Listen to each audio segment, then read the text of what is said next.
और सीरिया में 27 नवंबर के बाद से शुरू हुई लड़ाई ने राष्ट्रपति बशर अल असद को देश छोड़ने पर मजबूर कर दिया। अब सीरिया की सड़कों पर देश की सेना नहीं है, बल्कि विद्रोही लड़ाके हैं। इस जंग में सिर्फ सीरियाई सेना और विद्रोही गुट ही शामिल नहीं थे, बल्कि कई नॉन स्टेट एक्टर संगठनों की भी भूमिका इस लड़ाई में काफी अहम रही। इन संगठनों ने काफी दिनों से विद्रोह की तैयारी कर रखी थी और आखिरकार असद सरकार का तख्ता पलट कर दिया। उधर ईरान, रूस, तुर्की, अमेरिका, सऊदी अरब और इजराइल जैसे देश भी अपने अपने हितों को साध रहे हैं। देखिए इसी पर ही ये खास रिपोर्ट।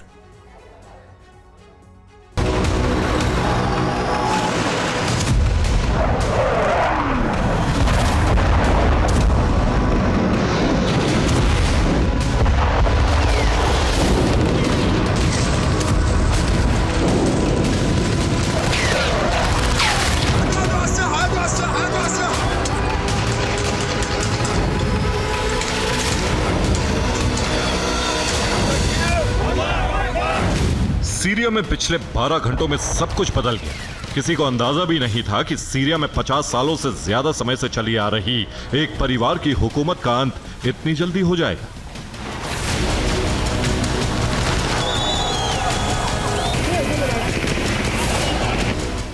राष्ट्रपति असद ने सिर्फ 11 दिनों में सत्ता गंवा दी और सीरिया पर विद्रोहियों का कब्जा हो गया। सीरिया में राष्ट्रपति की सत्ता खत्म हो चुकी है और सीरिया के राष्ट्रपति बशर अल असद देश छोड़कर भाग चुके हैं।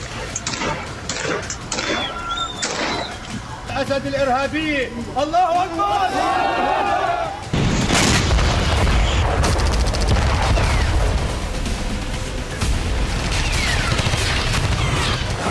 सीरिया में पिछले 11 दिनों से विद्रोही गुटों और सेना के बीच सत्ता पर कब्जे की भयंकर जंग चल रही थी। इसमें असद के खिलाफ खड़े सीरिया के विद्रोही गुट तो जंग लड़ ही रहे थे, उन्हें कुछ ऐसे गुटों का भी समर्थन हासिल था जो मिडिल ईस्ट में पिछले कुछ सालों से कई देशों के लिए सिरदर्द बने हुए हैं।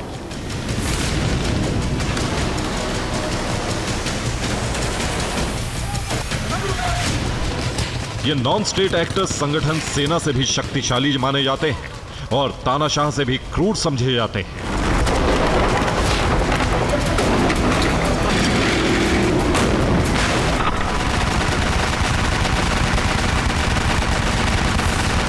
माना जा रहा है कि असद की सत्ता के संघारक यही गुट थे और इन गुटों ने सीरिया का इतिहास और भूगोल बदलने में अहम भूमिका निभाई।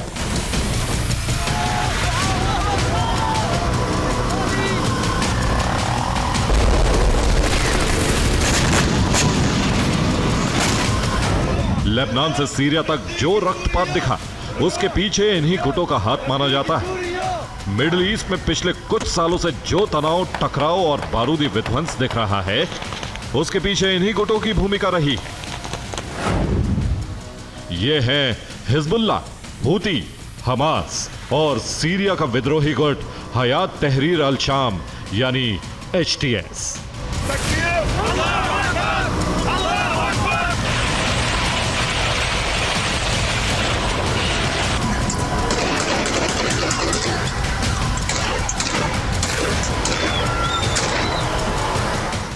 विद्रोही संगठन हयात तहरीर अल शाम यानी HTS शुरू से ही सीरिया की बशर सरकार को उखाड़ फेंकने के लिए लड़ रहा था। HTS उत्तर पश्चिमी सीरिया के अधिकांश हिस्से को नियंत्रित करता है। HTS का चीफ अबू मोहम्मद अल गोलानी है, जिसे बेहद खूंखार माना जाता है।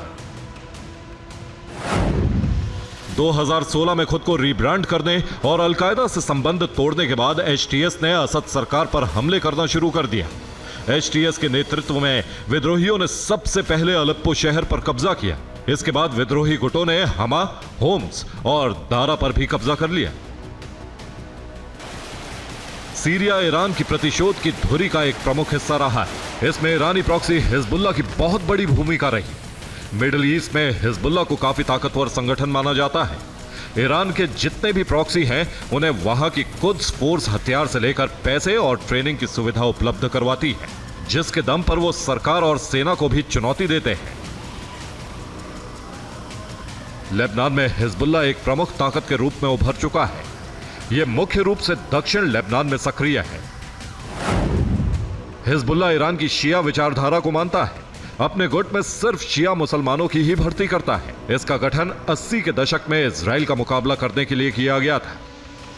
हमास और यमन के हूती लड़ाके भी मिडिल ईस्ट के इस नेटवर्क में शामिल हैं। मिडिल ईस्ट में गाजा में हमास और इजराइल की जंग पिछले 1 साल से जारी है।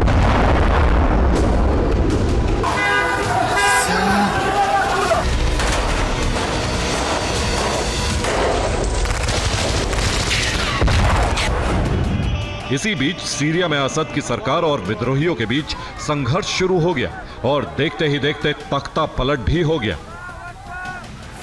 विद्रोही संगठन में लड़ने वाले दर्जनों संगठनों में हयात तहरीर अल शाम और कुर्दों की सीरिया डिफेंस फोर्स शामिल है। ये दोनों ही संगठन आपस में एक दूसरे के दुश्मन हैं, लेकिन असद के खिलाफ लड़ाई में एक है। तहरीर अल शाम को तुर्की और अमेरिका का समर्थन है, तो कुर्द लड़ाकों को अमेरिका और सऊदी का, जबकि तुर्की इन्हें अपना दुश्मन मानता है।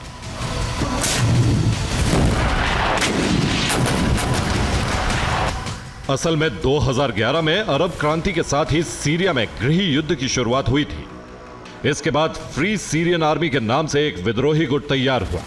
विद्रोही गुट के बनने के साथ ही सीरिया में गृह युद्ध की शुरुआत हो गई थी। इसमें अमेरिका, रूस, ईरान और सऊदी अरब के शामिल होने के बाद यह संघर्ष और बढ़ता गया।